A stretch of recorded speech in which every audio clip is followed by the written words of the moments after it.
My name is Mufaro Mbudzi. I'm feeling pretty good, feeling comfortable. I'm looking forward to the show, like, for real. Yeah, I think it's gonna be amazing. I have to dress nice, for real. Like, I have to like what I'm wearing, because then I feel like I can be more comfortable on stage, you know? Sometimes if, like, I'm like, oh snap, this side of my jeans has a rip or blah blah, it's like I literally can't use that side of my body in the performance, if that makes sense. Or if my hair is messed up, just little things. So I have to feel good. Right now I don't have a haircut, that's why I'm wearing it too. We love to make you laugh. You're very, with all the jokes we have. You're very, really funny. That's why we do what we do. You're very, really we funny. Love to make you laugh. You're very, really Vancouver, fun. We love your laugh. It's YVR Funny. Welcome to the stage, Mufaro Mbudzi!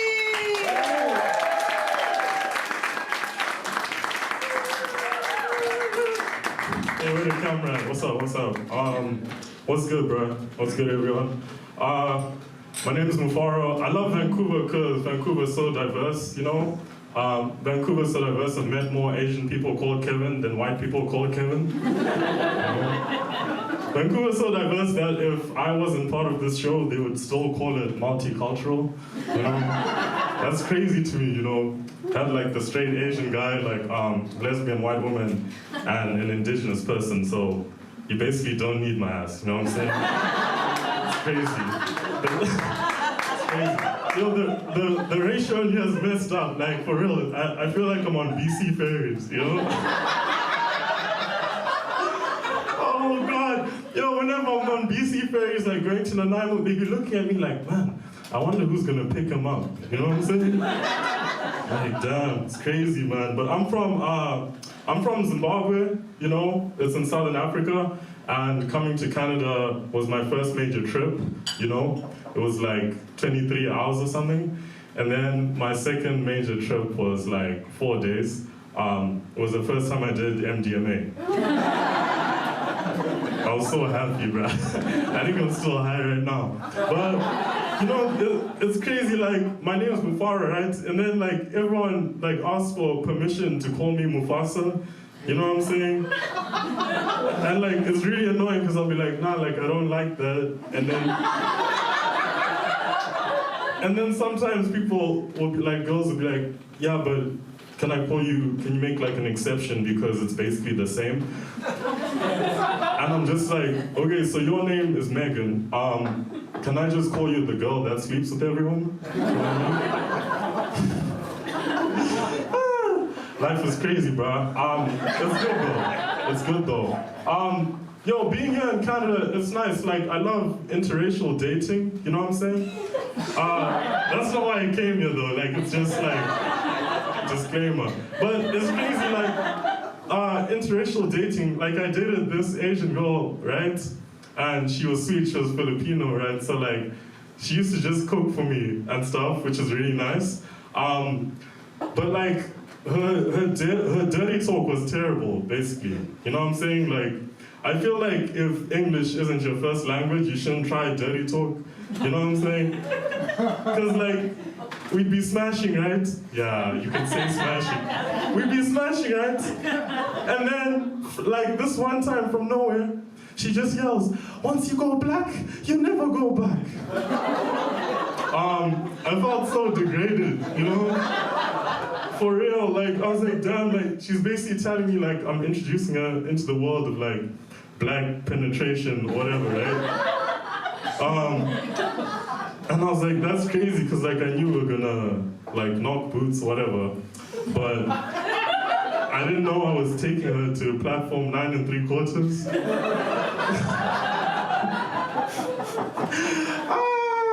It's crazy. I do love, like, Harry Potter, though. Harry Potter is very nice, but I think, like, they messed up, because they didn't have enough representation, you know what I mean? like some parts of the story were not realistic.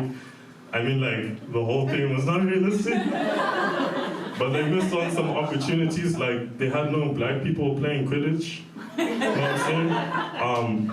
That's crazy to me because black people are the best at catching a snitch. Nah, for real, for real. Now I question stuff these days, like stories and stuff. Like I was raised on the Bible, you know what I'm saying? And like now I just question the Bible because the more I look at it, I'm like I can tell the Bible was written by men because they make everything sound like longer and harder than it actually was. You know, I'm serious, bruh. Yo, they'll be like, see, Noah and his gang and his homies had to quarantine from COVID-19 on the ark for like 40 days and 40 nights. And I'm like, yo, you can't fool me, bro. Like, I know 40 days and 40 nights is just 40 days. You know what I'm saying? Yo, it's like when someone's like, yeah, me and my partner are celebrating our anniversary, and you're like, how long have you been together? And then they're like, 6 months, you know? And I'm just like, dog, why are you acting like you did double the time? You know what I'm saying? Like a black guy who was caught with a joint in America or something. You know what I'm saying? So you're late with the justice system then, huh? Or you are, because the justice system's messed up. But anyways, sort of, I wanted to swear at you, but it's all good. It's all love. You know, one thing I do is I date, right? And I don't even know why that's funny, bro. Thank you. But like I date, and now like I've noticed, so I like dating spiritual girls because like they're more conscious and stuff. But sometimes like they get cocky, you know what I mean? And it's funny because they'll be preaching about letting go of attachment, but they're so attached. But anyways, like this one girl, she got cocky because basically like I'm hard to lock down, right? So after we got into a relationship, like serious one, she's like, oh, like, I locked you down, like I manifested you because I put this out into the universe and said I wanted a steady relationship, right? And I was just like, I couldn't let her take that, right? So I was like, yo, no, actually I manifested you because I asked the universe for a steady source of income, you know?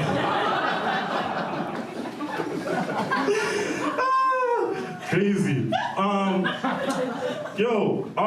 So I like working too, like jobs are dope and stuff. Like I've had a few nice jobs. In Canada, my first job in Canada, I actually had a company car, which was nice because like girls were like, oh, that's sick, like you just got here, we should have a company car.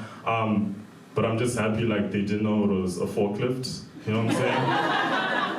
But I was like, yo, when I tell you I'm picking you up at 7, I'm not playing around, you know? But like now I'm like, I feel like I'm culturally like I'm here now, like I'm stable, like I've gotten into my element and stuff, and it's very nice. Like I started doing fashion, so I make clothes now. I just did Fashion Week. This is one of my designs, my new one. That's why I'm the only one who's allowed wearing a logo.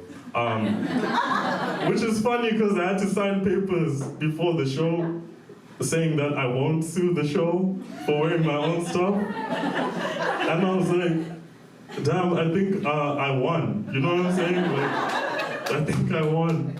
But when it comes to clothes, like I thrift a lot, right? Like I'll go thrift and then I'll like rework pieces and just like merge different stuff, like take a hoodie from one thing and put it onto something else.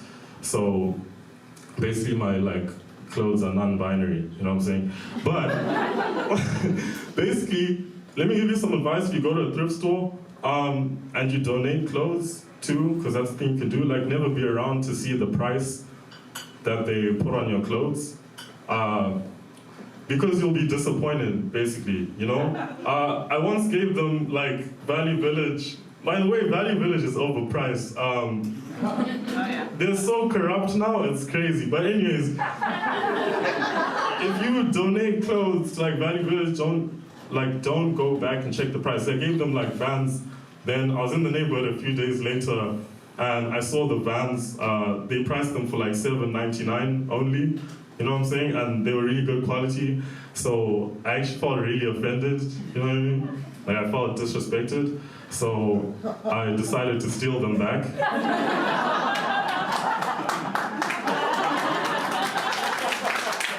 Thank you very much. That took my time.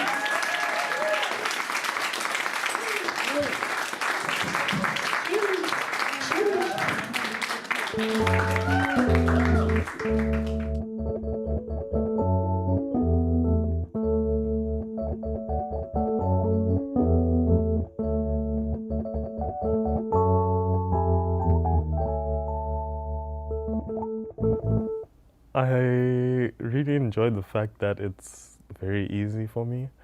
So I don't feel like I go through like struggle to come up with material or to speak about my life or other people's lives or whatever. So it's kind of like I feel like I naturally have come to enjoy the fact that it's just being myself on stage. Yeah, I think that's the coolest thing about it.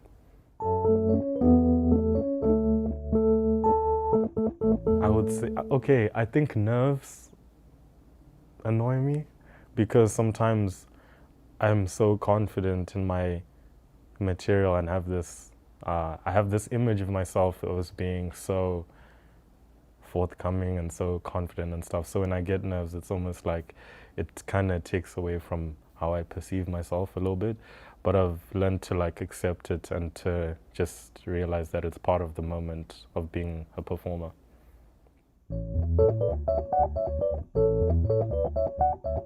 There's so many. I would say the first person who like I knew of as a comedian was my older brother. He lives in Toronto now. He's a DJ. Still does stand up, but like he moved to Canada before me, and then, but before he moved, back when I was still in Zimbabwe, he was like doing stand up. Anyways, he's one of them because I've always thought he was just really intuitive. And then I like Chris Rock, Dave Chappelle, Bill Burr. I like a lot of the local comics too, Vancouver. Yeah, there's so many. I'm trying to think who I can name. I think Danica's really funny. I think she's like a raw humor, you know? Yeah, shout out Danica. Oh yeah, sorry. Go ahead. Richard Pryor. I would feel like I robbed myself of saying that if I left here without saying that, but yeah, Richard Pryor.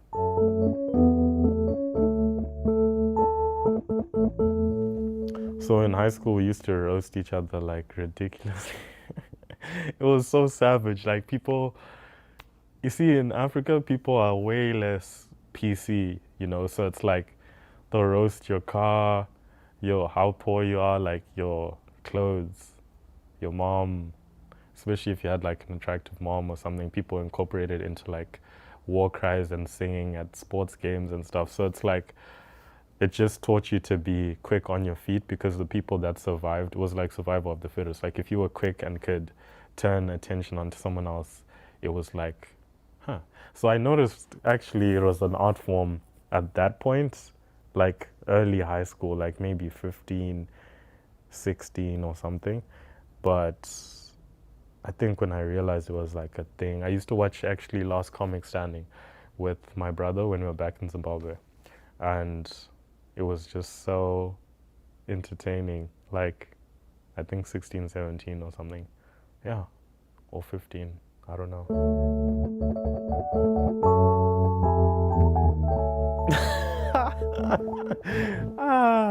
Yeah, actually, the first time I did stand up was in Vancouver, and it was an open mic.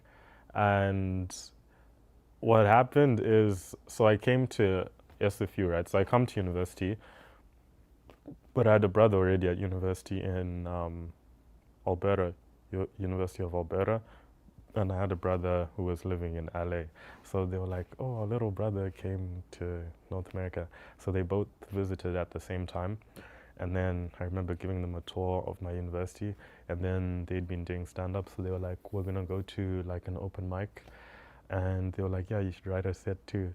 So I wrote a set, and I remember it was very off kilter in terms of like none of my references made sense to anyone because I was speaking about things from Zimbabwe.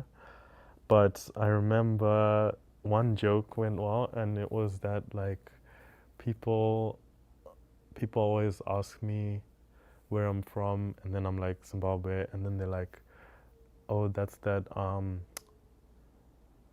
village in northern Somalia or whatever, right? And then I was like, yeah, so I'd ask them back, so where are you from? And then they'll be like, Calgary, and I'll be like, oh, that's that bus station in downtown Vancouver. Yeah, that was, you know, it's funny, I liked that joke a lot, but saying it now feels so cringe. Ah, yeah.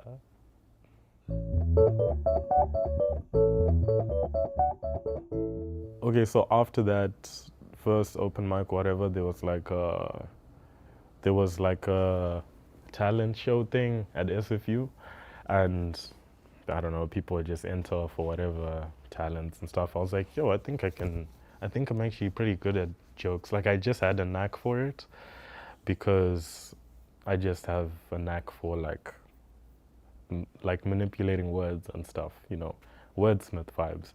So I went to this talent show, and this time I prepared all CanCon. And I was like, yo, I got this now. And then, plot twist, they brought in like 3 American judges. So I had all this fire material. I tried it on my friend before, who was like this student council whatever person, just to run it through someone who like knew what's good, right? And I was so confident. And then I went in there, they had these American judges, and then the one lady was like, just flat out, that was terrible, blah, blah, blah. You should try something other than stand-up. And I was like, yo, it was so rude. It was so rude. I was like, bruh. And then I remember walking out of there, like, crying. And there were all these, like, people that had, like, hyped me up, and volunteers that were like, oh, dude, like, it's... But then I was just like, damn, like, all these people feel sorry for me and stuff, and they probably think I do suck. But I just felt like, I just felt like this crazy confidence, which I haven't, like, lost till this day. I'm just like, yeah, I do this, you know? It's a vibe. I mean, yeah, I got that, and I guess I got people trying to, like, father me, I guess, or son me. Can it be either? Depends on what context. It means the same thing, though. So basically, people trying to, like, amend my jokes or trying to, like, guide me and, like, and I just always felt like I don't want anyone's, like, input or voice to be a part of my output. So it's like I've always kind of felt like that made me just focus on myself very much in the beginning. And I think to this day, like, feel like way more a part of the community, but just like I don't really let people speak on my jokes. I mean, actually, they can speak on them. It's cool. Like, I'll listen and whatever. But it's like, I think now more than before, it's like, it's more like banterous as opposed to people trying to, like, teach me how to set up. And I'm like, yo, like, please, respectfully, I don't need this. And I think when you're finding your voice, it's really such a personal journey. So you don't really necessarily need people telling you to, like, I mean, some things were helpful, you know, maybe slow down, don't rush to get to this, don't whatever. But other times, I mean, it's just your material, so.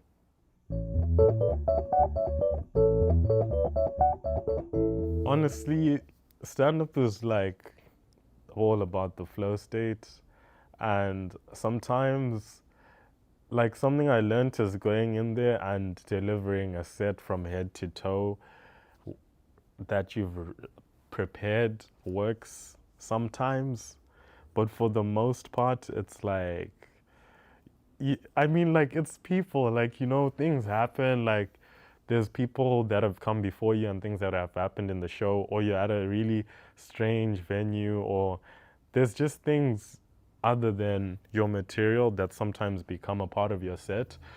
And I think the best dancers are able to, like, incorporate it without it feeling like outwardly apart from what they're doing as an artist. So it's like, I feel quite nice about improvising because I can't think quick on my feet, but because I feel like in a way I'm like a cheat code, if that makes sense, because I have material for almost every like type of life situation almost. So if something does happen in the audience or blah, or something comes up, I do improvise a lot that's just from nowhere, but then there's things that like will latch onto a thought of like, okay, I gotta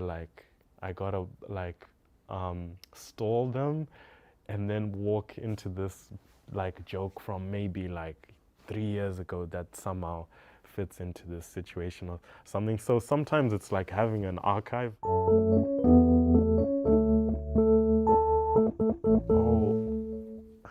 all the time. I be tweaking. Ah. That would be a good name of a special or something. I be tweaking. Yeah, for real. Like, I tweak. I always do something slightly different, and I honestly like hate repeating jokes. Like, it annoys me. Like, I may do it sometimes and do it well, but it'll never be the exact same set. Like, I can't think of the last time I like copy pasted and stuff. Like, there's always other new things. Oh,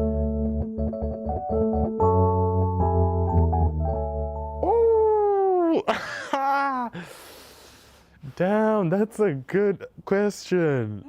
That makes me wonder if I need to like go and revisit everything.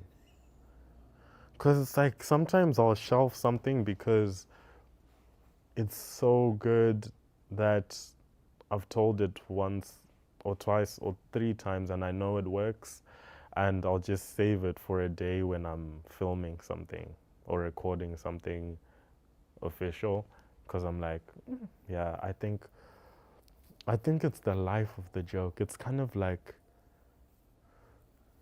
it's kind of like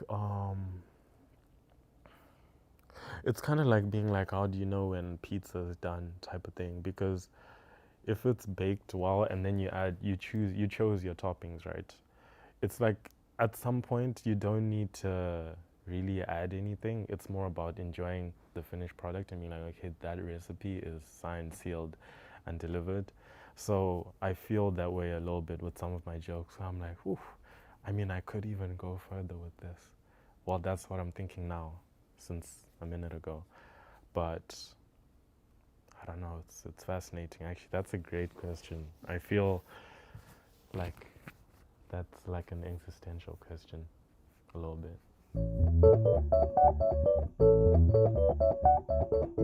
I think in terms of risks, I take a lot of risks because I feel like even on your shows back in the day, I used to just say wild things. Or I don't know if it was your shows, but I think in general I was very like raw. And now it's like I'm more conscious of it. So like I can walk that line very easily and I can bring people to that side, but I've learned to like use my charisma or to read the room or to not go too much that way or not too much of one way. And like I think it comes down to being immersed in the energy of the room, but also at the same time knowing that you have a voice that you don't want to be misunderstood. So I think at the end of the day, the highest level of this art is communicating your message without feeling misunderstood, but without also feeling like you need to be completely understood by like everybody, because at the end of the day, you have to be happy first and foremost before the audience. That's what I believe. I would have more black women in stand-up for sure. It's really something that's missing, because I feel like black women culture is actually mostly what's trending in terms of the Instagram or social media type world of like, not the whatever, or it's this for me, or like I can't really think of any other examples, but it's like the lingo, the way they communicate, and so it's so funny. Like, I have sisters and stuff, and I know lots of people, black women, Africans and stuff. So for a city like this, where it feels like artistry is actually really valued, it's something I'm just noticing that maybe I have to actually kind of take a more serious look at and kind of ask why and stuff, you know? Yeah.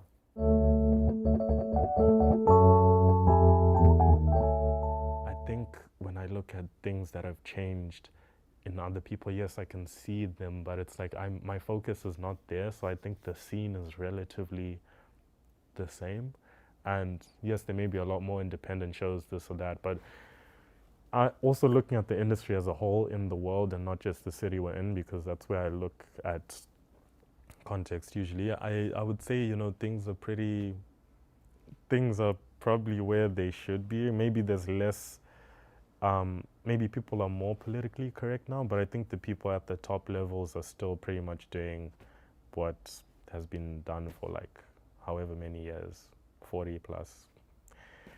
Yeah.